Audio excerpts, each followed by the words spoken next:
Why did Matthew Flinders write such saucy letters to his best friend George Bass? Who really chopped off Chopper's ears? And why did they name a swimming pool after an Australian Prime Minister who drowned? I mean, why didn't they just use Harry Holt's high school nickname?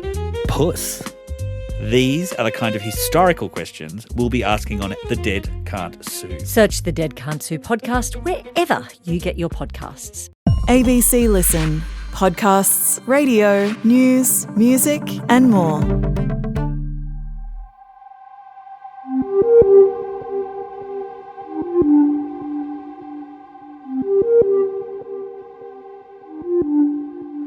Jana Armstrong was 30 years old and had a 4-month-old baby when she went missing last week.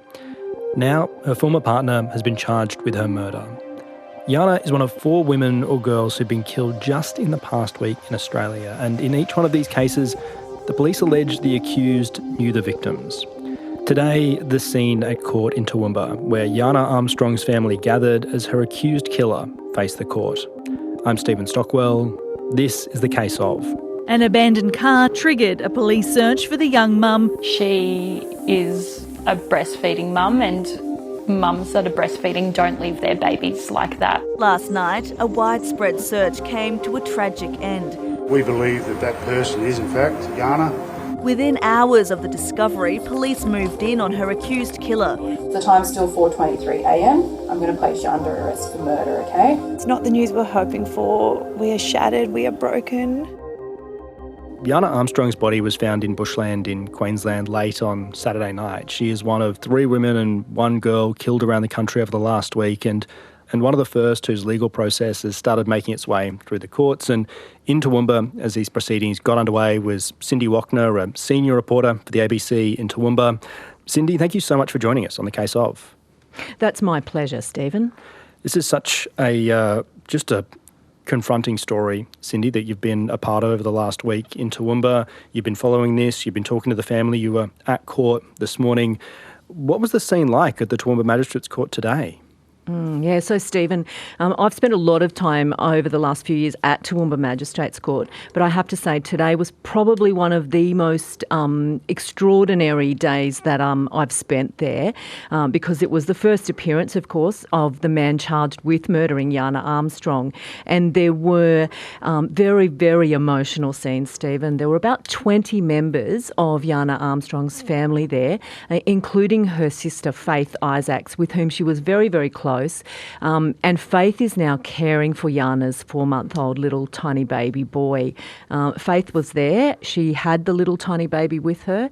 And in fact, there were 3 babies, Stephen, in the court during this very short hearing today. So Faith Isaacs with her sister's baby, her cousin with a little baby, and her brother with another little baby. So all babies around 6 months old in a court. There were prams parked outside the courtroom. So it was really a quite extraordinary scene, and it's a very, very small courtroom, Stephen. Yeah, it would have been, an incredibly confronting kind of thing to see as well. The kind of the horror of what Dharminder Singh has been charged with, and that coupled with the family members, Jana Armstrong's son in the courtroom as well. Can you talk us through what Dharminder Singh has been charged with in this instance? So, Stephen, Dharminder Singh is a 48-year-old taxi driver from Toowoomba. Now, he's charged with 1 count of murder, murder as a domestic violence offence. That's what we call it in Queensland. So murder as a domestic violence offence. Now, that's the murder, of course, of 30-year-old Jana Armstrong. He's also charged with 1 count of arson of a motor vehicle, and he's charged with 1 count of breach of bail. So they are the 3 charges, Stephen, that he's facing at the moment. And Dharminder Singh was known to Jana Armstrong? Yes, he was. In fact, he was Jana Armstrong's former partner. The little baby in the courtroom, who's now being cared for by Jana's sister Faith, is actually his little baby. So, yes, he was a former partner, hence why the charge is murder as a domestic violence offence, because they were in a relationship, and so therefore it becomes part of our domestic violence laws in Queensland. Yep, okay, thank you. Do we know what happened to Jana? Look, we don't know. What we know is, Stephen, that on July 7, she was last seen alive. She actually had brunch that day with her sister, and then after that, she went home from having brunch to her home in a suburb of Toowoomba. She was last seen arriving home that afternoon. Now, she was not seen alive again after that. What we do know is that her car then, in the hours of between 9 and 10 p.m. on that evening, July 7, was seen driving around various different locations of Toowoomba, and then was back at the house, and at 6 a.m. the next morning, so that's July 8, Wednesday, July 8, it was actually found in the middle of the street, kind of almost abandoned in the middle of the street where she lived, but not actually at her house, Stephen. So about 500 metres down the road from her house, abandoned with a door open, essentially. And she was nowhere to be seen. And so she was last seen alive the day before. Such an unusual situation, I think, just finding a car in the middle of the street with the door open immediately, to me, feels like it would ring alarm bells. Was this something that her family was asking for help with? Was there kind of a call out for assistance and a search to try and find out what had happened to her? Look, Stephen, yeah, there was. So what happened was that car was in the middle of the street. So essentially it was blocking the road to and from, and people were trying to get up, go to work that day. So what's happened is they've actually called the police because there's an abandoned car in the street. So the police have come and obviously have known, through the registration that it's Jana Armstrong's car. They then realised that her registered address is 500 metres down the road. So they've gone there to try to find her, what's happened, asking the questions, and have then ended up calling Faith Isaacs, her sister, to see if Faith has any clue where she is as well. And so that's what happened. So the car was found, the police, but it wasn't until a little bit later that day when obviously nobody they called around, no one in the family had a clue where she was or what had happened, and it was appearing very, very suspicious because her car's just abandoned. So they put out a police missing persons report, Stephen. So, like an official missing persons report with a photo, asking for anyone who's seen her to please come forward, or for indeed, if Jana's around, to please come forward. So that's how it unfolded at the beginning. It was just like a very ordinary missing persons report. We see them every day here in Toowoomba, Stephen, and a lot of the time they're people who have a medical condition, for example, who've wandered off and who do get found within a number of hours. I was suspicious when I saw it because there was, as I said, there was no medical condition listed.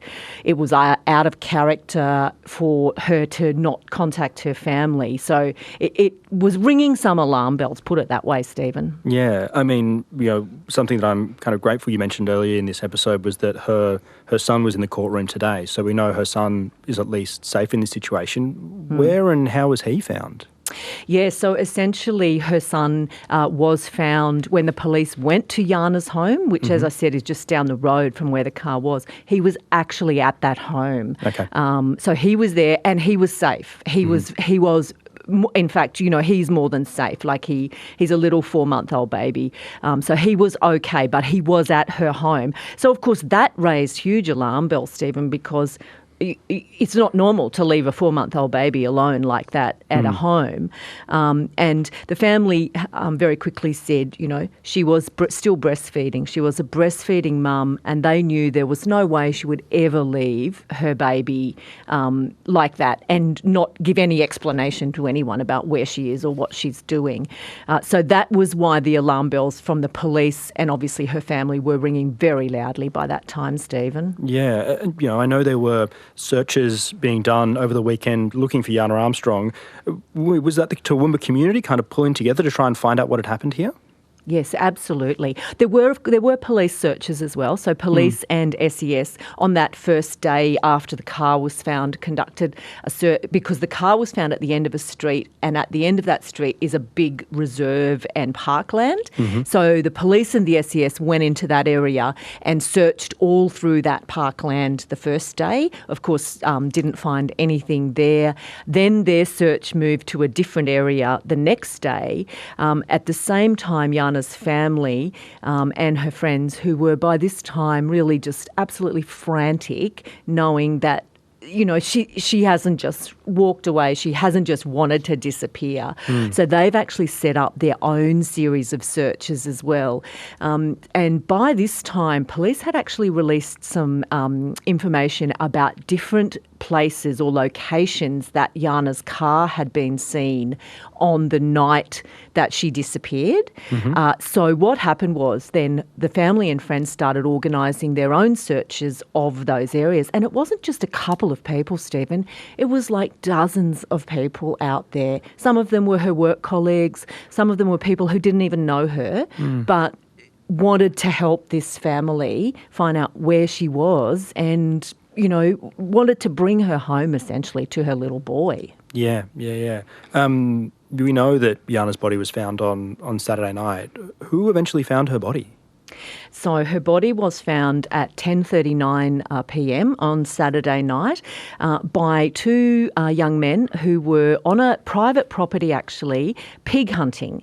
So, of course, pig hunters, you know, very frequently do go in the dark in the nighttime. So they were on this property pig hunting, and it's about 55 kilometres out of Toowoomba on the Escampton Road. It's kind of near to where two national parks converge, the Ravensbourne National Park and the Esk National Park. Now, they were pig hunting, and as I understand it, their dogs ran away, and they followed the dogs and then came across the body, which has then turned out to be the body of Jana. They immediately called police, and then police came, and within an hour they had declared a crime scene at that location. It was actually very close. It was down a hill, but close to a road, if you know what I mean. Like it wasn't. It was very close to the main road, but it was sort of like this very steep hill where the body had lodged down the bottom of that. Yeah, it sounds like quite a distance though from where the kind of original community searches had been happening though. Yes, that's exactly right. So because the community searches were focused on the 4 locations that police had given that Jana's car had been seen that previous evening, and they were on the other side of Toowoomba, so well and truly on the other side. One of those locations was Tabletop Road, which is like this very windy road up to Tabletop, this place called Tabletop Mountain, which is a lookout, and again, a dark road. And then the other one was a place called Preston, which is over on that same side of Toowoomba. So police had said in a press conference that they had CCTV and camera vision showing the car in those particular regions at certain times. So that's where the searches were focused. But they did call then later on for anyone who might have seen the car anywhere else to please come forward. But the pig hunters were there and came across the body, you know, for which the family is very, very grateful. I spoke to them about that today, actually, outside the court, and are very, very grateful to those 2 young men who, by all accounts, are very, very shaken up by what they found, you know, in the dark, in the middle of the night, in a paddock. Yeah, but, you know, incredibly kind of fortunate in a way for their dogs to have run off and, you know, and found Jana's body, so this could, you know, kind of move forward through this process that we're talking about today. I mean, Dharminder Singh was charged shortly after her body was found, I think woken up very early that morning and arrested by police and charged. Do we know much about him? Look, Stephen, what we know, as you said, he was arrested. So he was arrested. The body was found at 10:39, I think, p.m. on the Saturday night. The crime scene was declared at 11:40 p.m. on the Saturday night.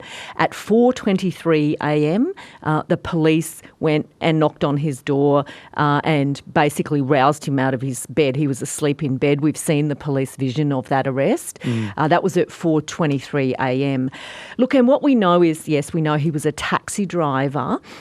We do know that police had spoken to him prior to the finding of the body. We do know that because, as I said, he was a former partner of Jana's. So as part of the process of interviewing all of her associates, family and friends, he was one of the people who was interviewed as part of that process that police do for anybody. So we do know they did know who he was, and he had been, given a statement or interviewed at some point. So then they have arrested him. Now the details are a little bit sketchy as to the evidence or the evidence that the police are using to form the allegation of murder. Nothing was said in the court today at all about that, except that he has been arrested and charged, essentially. The defence lawyer, Ramlee Salikon, he did say outside court to the media that his client would be asserting his innocence and that the matter will be defended. So that's what we know so far. He did also, the lawyer did also ask or say to the media outside the court it was a very distressing case, and ask that Mr. Singh's family also be given some privacy. Yeah. So, arrested, charged with murder, domestic violence, also with arson around the destruction of a vehicle as well. And Cindy, you mentioned earlier as well, breach of bail charge as well. Do we know what that relates to? Yeah, so look, one of the charges on the bench charge sheet that I got a copy of from the court is that he's charged that between the 27th of June and the 9th of July, so essentially well before this and the day after or the day after Ms Armstrong went missing, he's charged with breaching his bail in that he had a condition that he live at a particular address in the Toowoomba suburb of Harristown, and that obviously that he had it says here, broke a condition of an undertaking into which he entered on the 5th of March 2026 in order to live at this particular West Street address in Harristown. So that's all we actually do know about that. The court wasn't told anything about that today. What we do know is that address, though, that West Street Harristown address, that's actually the address where he was arrested in the early hours of Sunday morning. Yep, okay. Cindy, you mentioned earlier as well, police still kind of looking for information or calling for information around the movement of Jana's car. Are they still kind of trying to piece together a bit more about what may have happened in this window? Yes, as I understand it, Stephen, they had after the arrest and after the finding of the body and then the arrest yesterday, they actually held a press conference here in Toowoomba with the detective, and he talked a lot about the fact that they are still really wanting the public, anyone who might have seen that car, which is Jana's car, the white Hyundai Kuna, they want anyone who has seen the car in any of the area around where the body was found on that Saturday evening to come forward. So what we know is that they are now trying to piece together evidence of the car's movements from where it was earlier in the evening up on the other side of Toowoomba to the area where the body was found. And they have asked for anyone with dash cam footage, CCTV and all of that to please contact them. So we do know that he did say it's very much an active investigation still. Yeah, okay. Jana's family was a presence at court today. Obviously, they've been very invested in what's unfolded over the last week and trying to find out what has happened to Jana. How were they at court today? They were. I've spent a lot of time, Stephen, with them ever since Jana first went missing. I've literally been in their house nearly every day, interviewing them, speaking to them. And I think it was quite extraordinary to me that even from the very first day I interviewed them, they were very resigned to the fact that she wasn't coming home. Her sister Faith said to me in my very first interview with her, when I asked her, do you think there's any possibility that she has just run off or that she wants to just disappear for a little bit? And Faith's response was, no, we know she's not coming home. We already know we've given up any hope that she's alive, essentially. And so they had actually resigned themselves to the fact that she wasn't coming home. But it's being resigned to that is one thing, but actually being told we found the body is another thing. And then being told that the man charged with the murder of Jana is her former partner and is also the father of her baby, has been a difficult few days for this particular family. And I know at court today there was a large group of them, all of the cousins and their partners, the aunt, the uncle, about 20 or so of them were there, and they were very. I know they came to court because they wanted Jana. They wanted to do it for Jana. That's what they said at a press conference later on. Was we are here to represent Jana, and that's why we came to court. So it was quite extraordinary because whilst he himself didn't appear, so Dharminder Singh didn't appear in the court himself, he was on a big screen on a video, so he was still down in the watch house downstairs, and he appeared on the video screen. I was actually sitting in the court next to Faith Isaacs, the sister, and Faith was nursing the little baby, and I was watching her, and she did not take her eyes off that screen looking at him the entire time he was there. It wasn't a very long hearing, a couple of minutes, but she kept her eyes just looking at him the whole time. And this is what Faith Isaacs had to say outside the court today. She always wanted to be a mum. That was her dream. So to only spend 4 short months with her son, she was never away from him.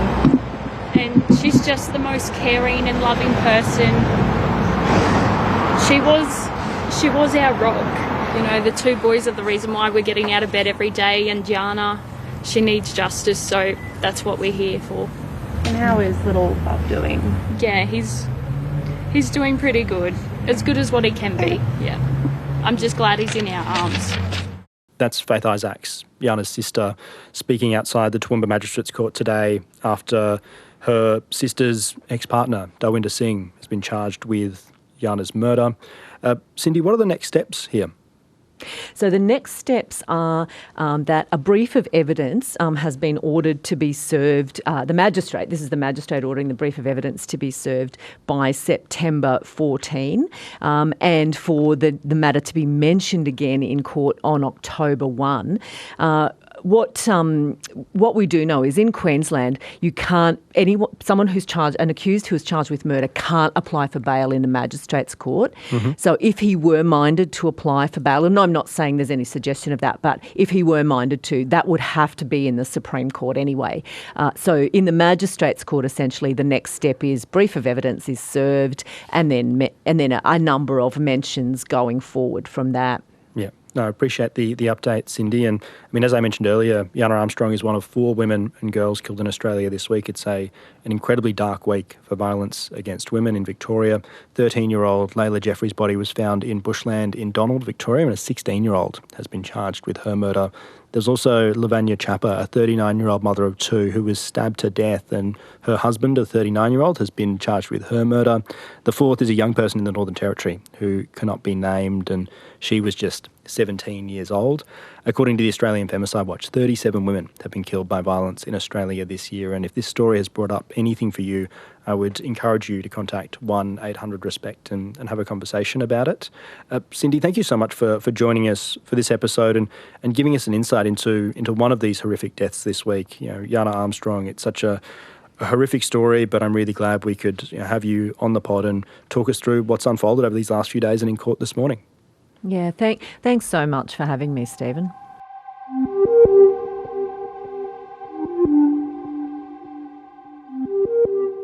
The Case Of is produced by ABC Audio Studios and ABC News. This episode was reported by Cindy Wockner and presented by me, Stephen Stockwell. Our supervising producer is Greg Muller and our executive producer is Claire Rawlinson. This episode was produced on the land of the Jawa, Jagera, Turrbal and Wurundjeri people.